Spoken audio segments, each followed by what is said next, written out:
Hola, sóc la Mireia i et dono la benvinguda al meu canal Educació i Tecnologia. Si t'interessa aprendre a programar en català, aquest és el teu canal. Avui us explicaré què és l'Objecte Range. L'Objecte Range és una classe, no una funció, que no s'ha d'importar per utilitzar-la. El que fa és crear objectes passant-li un, dos o tres arguments. Per posar-ho senzill, nosaltres la utilitzarem com si fos una llista. Anem a veure exemples. L'objecte range admet fins a tres arguments: start, stop i step. En aquest exemple que us he ficat aquí, he utilitzat els diferents arguments. Primer, fixeu-vos que només he utilitzat un.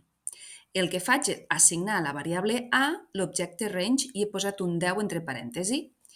Fixeu-vos que el 10 pren per valor el que seria l'stop, és a dir, en el moment que aquesta llista ha d'acabar.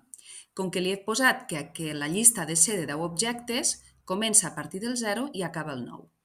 I llavors faig una llista. Què passa si jo a l'objecte range li passo dos arguments? En aquest cas, jo tinc start i tinc stop. Li estic dient en quin moment vull que comenci la llista i quan vull que finalitzi. Com que li he ficat de l'1 al 10, en aquest cas, en comptes de començar per 0, començarà per 1. I finalment, si jo utilitzo els tres arguments, start, stop i step, el primer argument m'està dient quan vull que comenci, el segon argument seria quan vull que finalitzi i el tercer argument m'està dient cada quan vull que faci salts dins d'aquesta llista. Per tant, la llista resultant seria un 0, un 3, un 6 i un 9, perquè faria salts de 3 en 3, començant pel 0 i acabant pel 9. Un exemple pràctic seria escriure els 5 primers múltiples de 2, començant per 0. Range és molt útil per utilitzar en bucles, en aquest cas amb el tipus de bucle for in.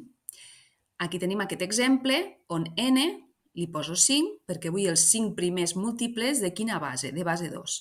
I dins d'aquest bucle li dic que busqui els múltiples fins a arribar a 5.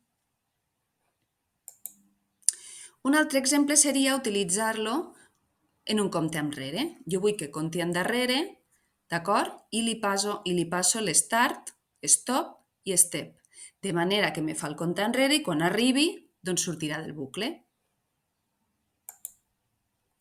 Gràcies per mirar el vídeo. Si t'ha ajudat a entendre millor Python, deixa'm un like i subscriu-te al meu canal Educació i Tecnologia i activa la campaneta per poder seguir aprenent cada setmana. Ens veiem al pròxim vídeo. Fins aviat!